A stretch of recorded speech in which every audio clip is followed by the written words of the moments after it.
The Cat and the Parrot.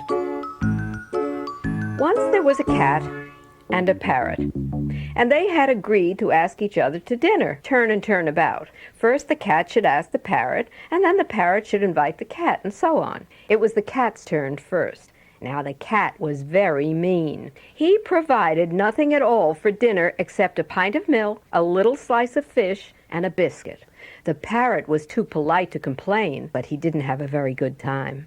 When it was his turn to invite the cat, he cooked a fine dinner. He had a whole roast of meat, a pot of tea, a basket of fruit, and best of all, he baked a whole clothes basket full of chocolate chip cookies with nuts and crunchy pieces of chocolate. Oh, I should say about 500 chocolate chip cookies. And he put 498 cookies before the cat and only kept 2 for himself. Well, the cat ate the roast, drank the tea, ate the fruit, and then began on the pile of cookies. He ate all the 498 cookies, and then he looked around and said, I'm hungry. Haven't you got anything to eat? Oh, said the parrot. Here are my 2 cookies if you want them. And the cat ate up the 2 cookies, and then he licked his chops and he said, I'm beginning to get an appetite. Haven't you got anything else to eat? Well, really, said the parrot, who was now beginning to get a little angry. I don't see anything else more, unless you wish to eat me. He thought the cat would be ashamed when he heard that. But the cat just looked at him and licked his chops again, and then slip, slop, gobble, down his throat went the parrot. Then the cat started down the street. An old woman was standing by, and she had seen the whole thing, and she was shocked that the cat should eat his friend. Why, cat, she said, how dreadful it is of you to eat your friend the parrot. Parrot, indeed, said the cat. What's a parrot to me?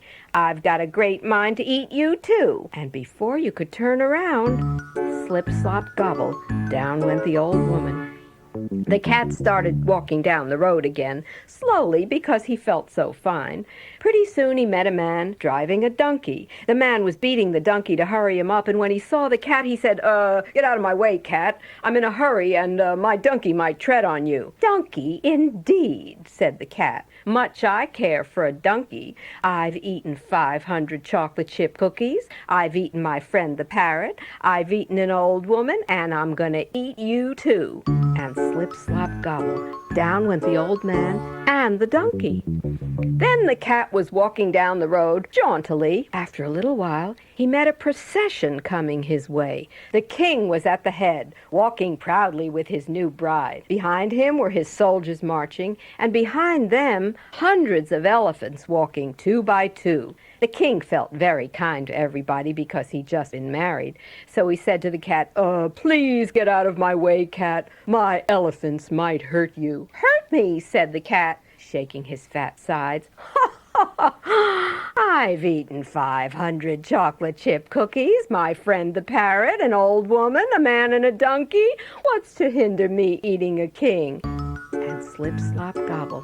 Down went the king, down went the queen, down went the soldiers, and down went the elephants. Then the cat went on, but more slowly. He really had had enough to eat now. And a little further on, he met 2 land crabs scuttling along in the dust. Get out of our way, cat, they squeaked. Oh, said the cat, I've eaten 500 chocolate chip cookies. I've eaten my friend the parrot. I've eaten an old woman. I've eaten a man and a donkey, a king, a queen, and his soldiers, and all his elephants. And now I'll eat you, too. And slip, slop, gobble, down went the 2 land crabs.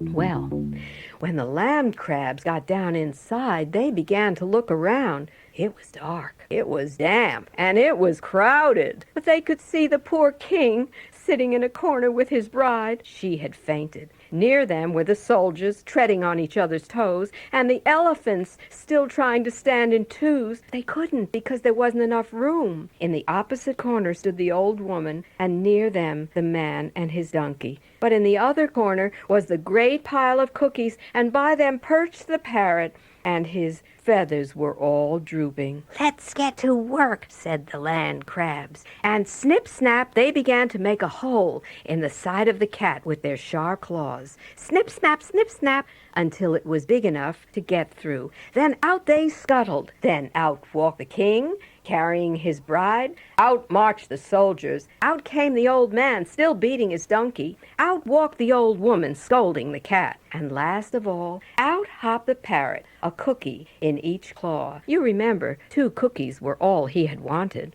And that cat had to spend the whole day sewing up the hole in his tummy.